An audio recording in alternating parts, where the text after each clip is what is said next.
Next, I'll be taking you through the recent 2022 amendment to the IT rules 2021. So just to give you a brief background, on 21st February 2021, the Ministry of Electronics and Information Technology notified the Information Technology Intermediary Guidelines and Digital Media Ethics Code Rules 2021, which further, it's an addition to the existing IT rules, and it further expanded on various grievance redressal mechanisms, duties and compliances for different types of intermediaries. And this was done so as to get in a sense of accountability from the perspective of the intermediaries. Then recently on 6th June 2022, the ministry notified a draft for certain proposed amendments to the rules and invited comments and suggestions. And on 28th October 2022, the ministry notified the amendment rules after a public consultation. To say in brief, the key changes brought in by the 2022 amendment are as follows. Firstly, there was an establishment of a grievance appellate committee. Second, the disposal of complaint by intermediary for certain situations has been reduced to as less as 72 hours. And the language of communication from the perspective of intermediary to the user has been changed.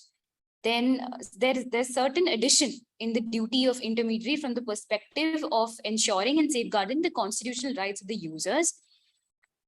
Intermediary is also shouldered with a new obligation to enhance accessibility of its services and platform. The information which is prohibited to be hosted and stored on their platform has been revised. And there's an enhanced obligation on the intermediary towards mandating certain compliances by the user. To see first is the establishment of the GAC. It is a 3-member committee. It comprises of a chairperson and 2 independent members, which will be established by the central government. And this is done to deal with the appeals, which will be from the decisions given by the in-house grievance officer of the respective intermediaries. The appeal must be filed online before the GAC within 30 days from the decision given by the grievance officer. And the GAC is given 30 days time from the date of receipt to resolve any such appeal.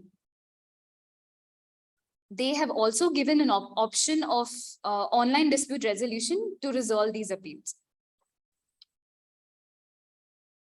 The next is timeline for disposal of complaint. So the grievance officer has to resolve certain specific types of information and any request for removal of such information received or for specified content, like a content belonging to someone else or a content which is infringing someone's trademark, patent, copyright, and so on, within 72 hours from the time of reporting. So earlier it was 15 days, if you can see this table. Now it's been reduced to 72 hours.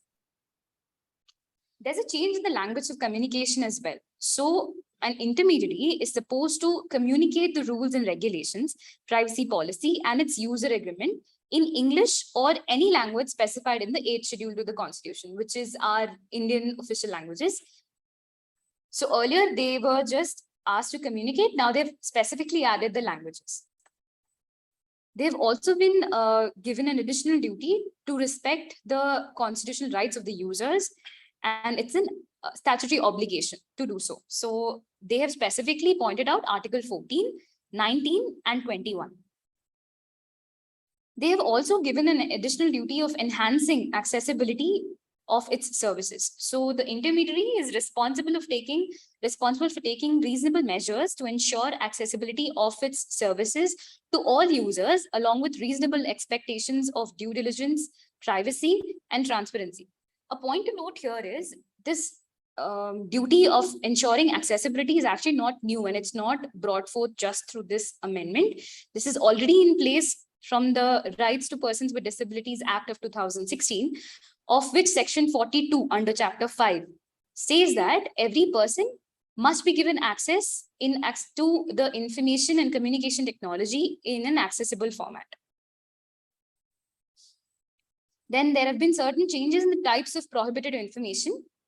So the types of prohibited information has been revised to, earlier they had defamatory and libelous content as a criteria, which has been currently removed. And they have included content that is any content that promotes enmity between different groups on the grounds of religion or caste with the intent to incite violence is prohibited. Then intermediary has been mandated from ensuring that user also follows the rules, and they have to ensure the compliance by the user. So the intermediary has to inform, publish the rules and regulations, privacy policy, and user agreement of its services, and also undertake reasonable measures to ensure that the users comply with the same. Thank you.